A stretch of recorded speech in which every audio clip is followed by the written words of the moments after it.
Hello guys, welcome back to Gets My Education. दोस्तों, हमारे channel पर आप सभी का स्वागत है। पिछले क्लास में हमने डब्ल्यू एस टाइप क्वेश्चन का डेफिनेशन पढ़ा, डबल इंट्रोगेटिव सेंटेंस का डेफिनेशन पढ़ा। तो डबल इंट्रोगेटिव सेंटेंस या डब्ल्यू एस टाइप क्वेश्चन दोस्तों एक ही होते हैं। तो दोस्तों, आपने डेफिनेशन पढ़ा, a sentence that ask the question starts with question word is called double interrogative sentence या डब्ल्यू एस टाइप क्वेश्चन। अर्थात एक ऐसा वाक्य जिसकी शुरुआत प्रश्नवाचक शब्द से होती है, जिसमें प्रश्न पूछा जाता है, डबल इंट्रोगेटिव सेंटेंस कहलाता है। और उन क्वेश्चन वर्ड को पढ़ा जिसके द्वारा हम प्रश्न पूछते हैं। व्हाट मीन्स क्या, हु मीन्स कौन, व्हेन मीन्स कब, व्हाई मीन्स क्यों, हुज मीन्स किसका, हुम मीन्स किसको, टू हुम मीन्स किससे, अबाउट हुम किसके बारे में, फॉर व्हाट किस लिए, हाउ फार कितनी दूर, हाउ लॉन्ग कितनी देर, एंड हाउ मच और हाउ मैनी मीन्स कितना, हाउ मीन्स कैसे। दोस्तों, ये सब क्वेश्चन वर्ड हैं जिनके सहारे हम प्रश्न पूछते हैं। अब हम देखेंगे डबल इंट्रोगेटिव सेंटेंस या डब्ल्यू एस टाइप क्वेश्चन का स्ट्रक्चर क्या होता है, वह कौन सा स्ट्रक्चर है जिससे हम प्रश्न पूछ सकते हैं, जिसका प्रयोग करके हम प्रश्न पूछ सकते हैं। तो दोस्तों, आइए जानने की कोशिश करते हैं डब्ल्यू एस टाइप क्वेश्चन का स्ट्रक्चर।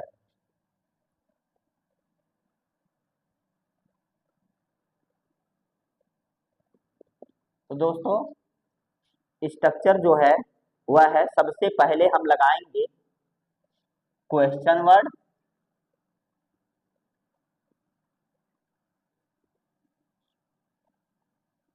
क्वेश्चन वर्ड का मतलब दोस्तों होता है प्रश्नवाचक शब्द, ऐसा शब्द जिसका प्रयोग करके हम प्रश्न पूछते हैं। तो सबसे पहले हम क्या लगाएंगे, क्वेश्चन वर्ड, और क्वेश्चन वर्ड के बाद आएगा हेल्पिंग वर्ब।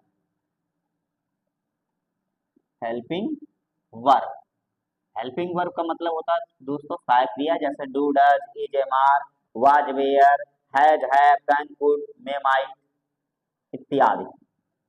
और उसके बाद आता है आपका सब्जेक्ट। दोस्तों, subject is the king of the sentence. Subject जो होता है किसी भी सेंटेंस का राजा होता है, ठीक। तो सब्जेक्ट क्या होता है, प्रमुख होता है उस वाक्य में। तो सब्जेक्ट लगाएंगे, जिसके द्वारा कोई कार्य किया था उसे हम सब्जेक्ट कहते हैं। और उसके बाद आता है आपका मेन वर्ब। तो उसके बाद मेन वर्ब अर्थात आपका, जिसको हम कहते हैं प्रिंसिपल वर्ब भी कहते हैं, ठीक। और जिसका first, second, third, fourth, fifth form होता है वही तो मेन वर्ब कहलाता है दोस्तों। अब मेन वर्ब के बाद आएंगे ऑब्जेक्ट। तो ऑब्जेक्ट उसके बाद आएंगे, अर्थात कर्ता द्वारा किए गए, कर्ता द्वारा किए गए कार्य का प्रभाव। अब कर्ता कोई काम करता है, ठीक, और उसका प्रभाव किस पर पड़ेगा, तो जिस शब्द पर पड़ेगा उसे हम क्या कहेंगे, ऑब्जेक्ट कहेंगे। तो ये क्या है, ऑब्जेक्ट। तो और ऑब्जेक्ट के बाद हम लगाएंगे क्वेश्चन मार्क। तो दोस्तों, आपने स्ट्रक्चर को देखा, स्ट्रक्चर में है सबसे पहले हम क्वेश्चन वर्ड का प्रयोग करेंगे, और क्वेश्चन वर्ड के बाद हेल्पिंग वर्ब का प्रयोग करेंगे, हेल्पिंग वर्ब के बाद सब्जेक्ट का प्रयोग, सब्जेक्ट के बाद हम मेन वर्ब का प्रयोग, और मेन वर्ब के बाद ऑब्जेक्ट का प्रयोग करेंगे, और लास्ट में हम क्वेश्चन मार्क को रखेंगे। आइए दोस्तों, सेंटेंस देखते हैं कि इस स्ट्रक्चर के सहारे हम कैसे कैसे सेंटेंस को बना सकते हैं। तो एग्जाम्पल में सबसे पहले सेंटेंस है, वह कहाँ जाता है, वह कहाँ जाता है।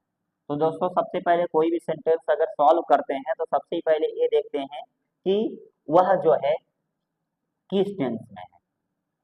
तो दोस्तों, यहाँ अनिश्चित समय का बोध हो रहा है, अनिश्चित से समय के बोध होने के नाते इसे हम क्या कहेंगे, प्रेजेंट इंडेफिनिट टेंस कहेंगे। या तो आप समझ सकते हैं कि मतलब वाक्य अंत में ता है, ती है, ते हैं आदि शब्द अगर रहते हैं तो हम उसे प्रेजेंट इंडेफिनिट टेंस का वाक्य कहते हैं। तो दोस्तों, इसके अंत में ता है आया है, इसलिए प्रेजेंट इंडेफिनिट टेंस का हो गया। और यह डबल इंट्रोगेटिव का इसलिए हुआ क्योंकि इसमें आपका कहाँ शब्द आया है, अर्थात प्रश्नवाचक शब्द आया है। तो प्रश्नवाचक शब्द आया है, इसलिए आपका यह जो है डबल इंट्रोगेटिव सेंटेंस है। और सबसे पहले देखिए इसके स्ट्रक्चर में क्या दिया है, क्वेश्चन वर्ड। क्वेश्चन वर्ड मतलब प्रश्नवाचक शब्द। जिस शब्द से हम प्रश्न पूछ रहे हैं वह आपका प्रश्नवाचक शब्द क्या है, इसमें कहाँ। तो कहाँ शब्द प्रश्नवाचक शब्द है, तो कहाँ की अंग्रेजी सबसे पहले हम लगाएंगे तो क्या होता है कहाँ की अंग्रेजी, वेयर। और वेयर के बाद अब लगाएंगे सहायक क्रिया। तो दोस्तों प्रेजेंट इंडेफिनिट टेंस की सहायक क्रिया क्या है, डू तथा डज। तो दोस्तों यहाँ क्या लगाएंगे, सबसे पहले हम यहाँ पर लगाएंगे वेयर के बाद डज, क्योंकि एक वचनकर्ता के साथ हम सहायक क्रिया डज का प्रयोग करते हैं। और उसके बाद हम क्या करेंगे, उसके बाद लाएंगे सब्जेक्ट को। सब्जेक्ट क्या है,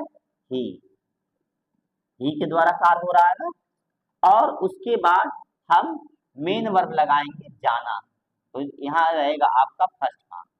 सेंटेंस क्या बना, where does he go. Next sentence दोस्तों देखते हैं,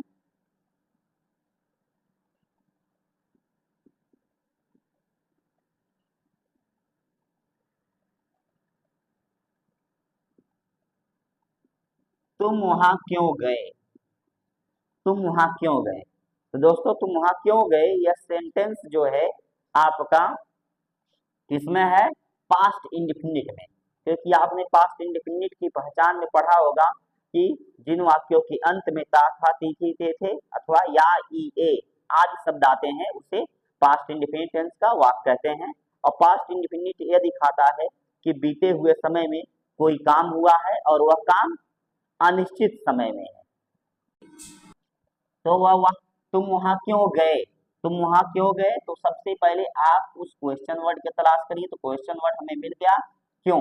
तो क्यों की अंग्रेजी दोस्तों होती है वाई। तो वाई सबसे पहले यूज कर दीजिए। अब उसके बाद पास्ट इंडेफिनिट टेंस की जो सहायक क्रिया होती है वह डिड होती है। तो अब यहाँ हम करेंगे डिड का प्रयोग। अब डिड के बाद आएगा आपका सब्जेक्ट यू, और यू के बाद जाना की अंग्रेजी दोस्तों गो। तो यहाँ पर गो का प्रयोग करेंगे और गो के बाद हम देयर का प्रयोग करेंगे। सेंटेंस दोस्तों हो गया why did you go there, why did you go there. Next sentence दोस्तों देखते हैं,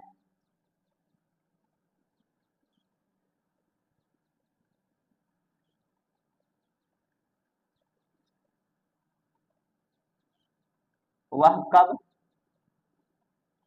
विद्यालय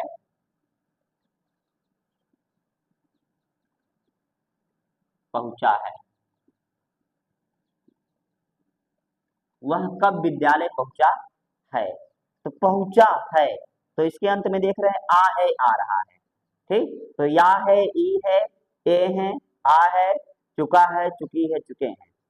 यह पहचान होती है आपकी प्रेजेंट परफेक्ट टेंस की।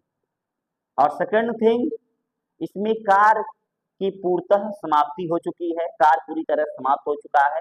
तो जिन वाक्यों में कार की समाप्ति का होने का बोध हो और वर्तमान समय का बोध हो कि वर्तमान समय में कार जो है समाप्त हुआ है, उसे हम क्या कहते हैं, प्रेजेंट परफेक्ट टेंस।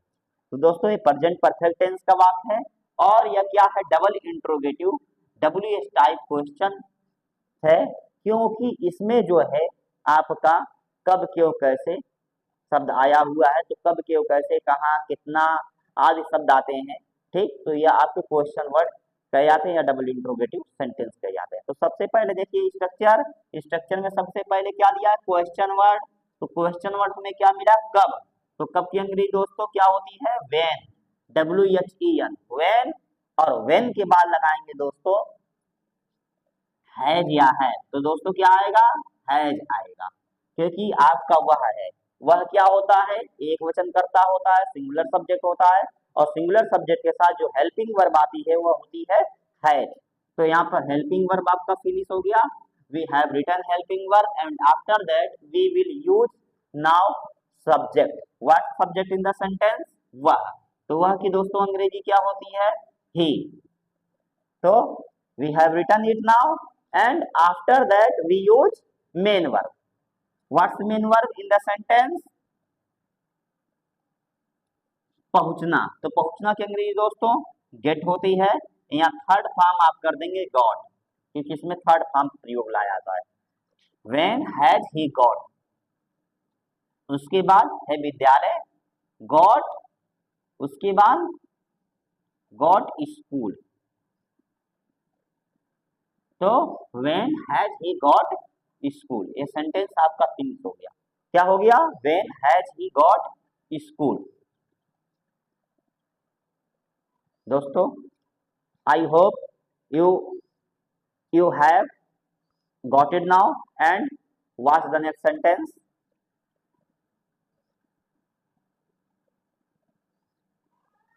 उसे कौन बुलाया है? उसे कौन बुलाया है?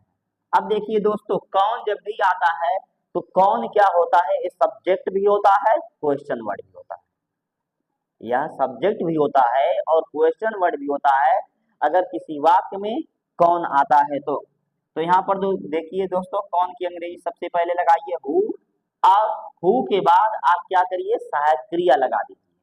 सहायक क्रिया आपकी क्या है? एक वचन में रहेगी, क्योंकि अगर कौन कौन होता है यहाँ पर तो बहुवचन हो सकता था, लेकिन यहाँ कौन सिर्फ है तो हमेशा जब भी कौन आएगा तो आपको एक वचन में ही उसको रखना है।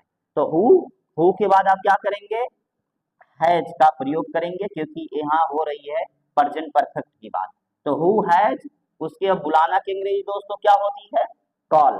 तो यहाँ क्या कर देंगे? कॉल्ड कर देंगे, हु हैज कॉल्ड। उसके बाद फिर यहाँ ऑब्जेक्टिव फॉर्म आएगा, तो ऑब्जेक्टिव फॉर्म ही का क्या होता है? हिम होता है, तो यहाँ पर लगा देंगे हु हैज कॉल्ड हिम। तो दोस्तों हु हैज कॉल्ड हिम, उसे कौन बुलाया है? ठीक, वह वहां कैसे पहुंचा है? How has he got there, तुमने यह खाना कब खाया है? When have you eaten this food,